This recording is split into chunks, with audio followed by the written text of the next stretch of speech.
Yo, what's up, gamers? So, I only walked into the break room to reheat my burrito, and the microwave immediately started projecting Ubisoft's earnings report like it's hosting a shareholder meeting. But before this thing promotes me to chief financial janitor, smash that like button, hit subscribe, and let's break down Ubisoft's brand new half-year financial results in plain English. So here's the thing. I've been watching, reading, and reacting to Ubisoft stuff for months now, and everywhere I look, people keep saying the same thing.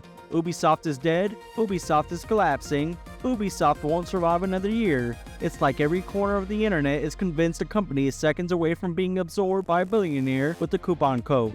But the funny thing is, half the people saying this haven't actually read a single financial document. They've been reacting to headlines, rumors, and whatever's trending that week. And honestly, I didn't want to just take anyone's word for it anymore. Ubisoft's new financial report finally dropped, and this thing is supposed to tell us exactly how the company's really doing. Not the YouTube titles, not the Reddit doom posts, and not the articles coming out, but the actual numbers. So I decided to look into it myself, break it down in normal people language, and see if Ubisoft is actually sinking, or if the internet just likes yelling, "dead game" at every 24 hours. And to my surprise, the real situation is way more complicated and way more interesting than people online make it sound. So Ubisoft dropped their financial results for the first half of fiscal year 2025-26. These reports always look like the IRS had a baby with a 400-page novel, but the real story underneath is surprisingly dramatic. Ubisoft is telling investors, hey, our games are doing great, our brands are strong, our bookings are up, and players are spending money. And that part is true. The company is performing well in terms of the games themselves. But financial results are never that simple. An Ubisoft situation is kind of like a beautiful living room hiding a massive pile of laundry in the closet.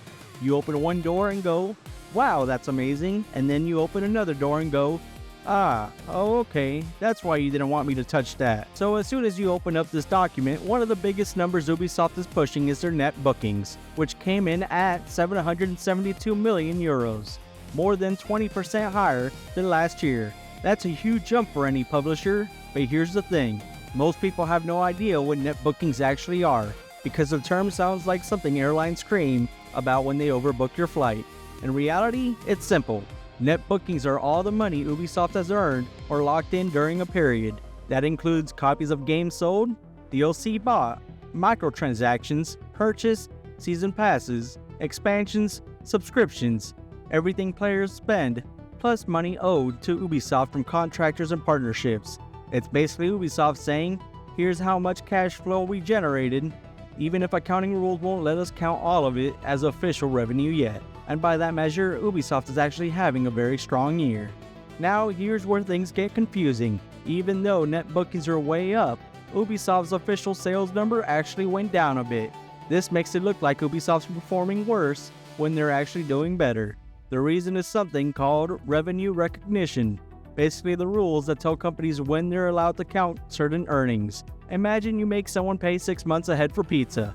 You get all that money today, right? But under strict accounting rules, you don't get to count the whole payment yet. You're only allowed to count the value of each pizza when you actually deliver it. Ubisoft is in the same situation. They made a lot of money, but the accountants are only letting them count part of it right now. So net bookings show the real activity, while sales show the strict by-the-book version. Now as we go down this document, let's talk about the games themselves, because Ubisoft franchises are absolutely carrying this company. Assassin's Creed has been on fire this year. Shadows exceeded their expectations, the DLCs have been well received, Mirage doubled its player activity after a big update, and across the entire franchise, players logged over 200 million session days just this year. And that number is massive, not just because it's big, but because it happened after all the controversy surrounding Assassin's Creed Shadows. Remember, the game got hit with outrage, review bombing, arguments about historical accuracy, character choices, representation, you name it. Every week there was a new trending argument. But here's the twist.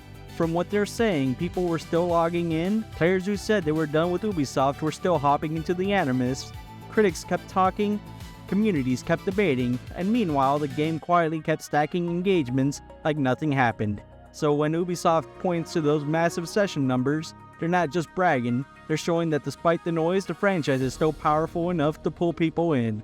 And from a business standpoint, that makes Ubisoft look way stronger than what is being said online. This controversy didn't kill Assassin's Creed. If anything, it kind of boosted attention, and Ubisoft is absolutely using that momentum to flex for their investors. But that's not all that was said. The Division 2 is still alive and kicking thanks to the Battle for Brooklyn DLC, which basically, from what this document is saying, revived the game. Avatar is gaining momentum again with its upcoming third-person mode and new expansion, plus the new movie coming out. And Star Wars Outlaws apparently had a strong reception on Switch too.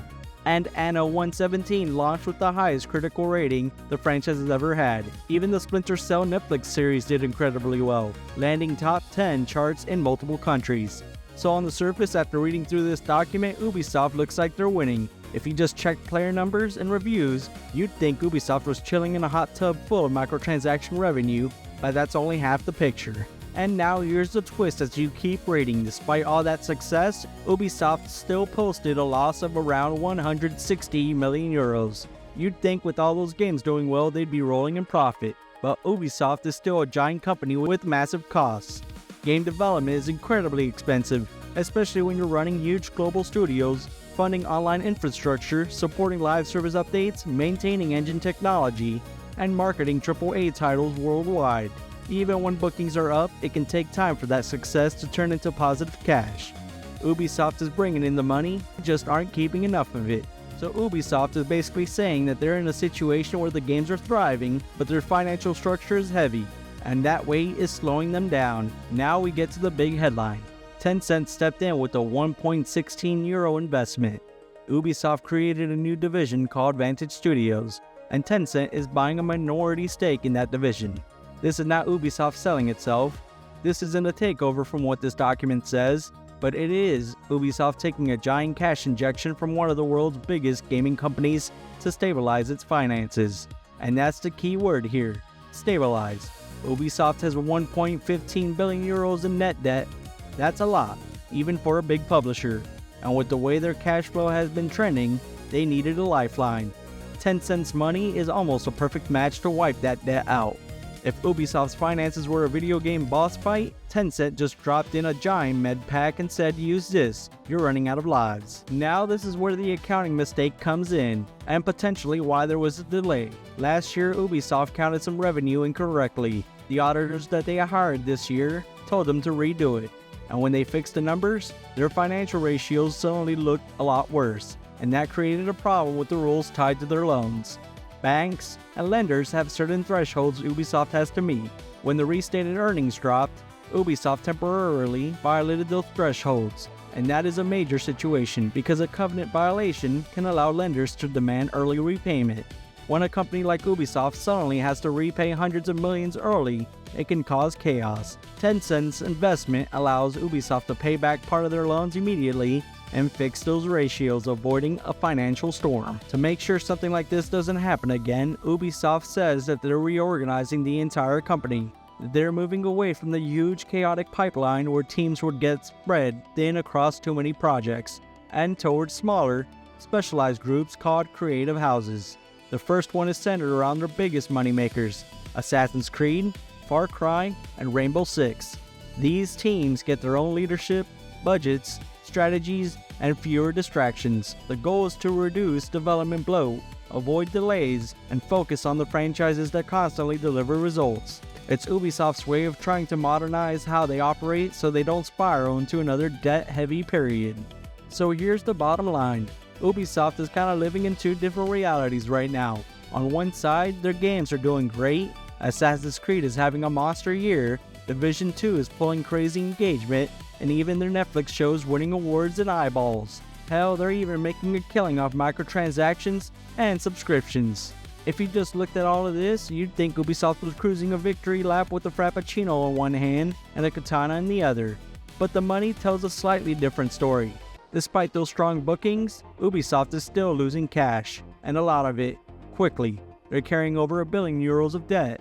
Their operating cash flow is deeply negative, and that accounting correction that they had to make basically tripped a financial alarm that said, hey, you're breaking your loan rules. And the thing about banks is they don't enjoy surprises. So that's where Tencent comes in. Ubisoft didn't sell the whole company, but they did take a massive cash injection to wipe out debt. reset the ratios, and keep everything stable. Is that risky? Yeah, kind of. Is it dishonest? Not really. Ubisoft is telling the truth, just in the corporate-friendly way where everyone smiles and nobody admits they panicked. And that's what this financial document summarizes. It's saying that Ubisoft isn't collapsing, their IPs aren't in danger, and their franchises aren't going anywhere. But financially, they needed help. Tencent gave them a lifeline, Ubisoft grabbed it, and now they're trying to rebuild their structure to avoid ending up in the same position again. Well, that's all I have. I gotta bounce. The vending machine just started dispensing audited financial statements, and I'm not qualified for whatever boss fight that is, so I'm getting out of here. But before I go, please do me a favor. Smash that like button, hit subscribe, and ring that bell so you don't miss the next time a gaming company drops a report that requires a janitor like me to mop things up. And tell me down in the comments below, do you think Ubisoft took a smart deal with Tencent, or is this just a band-aid on a much bigger wound? This is Scruffy the Janitor signing off. Peace out.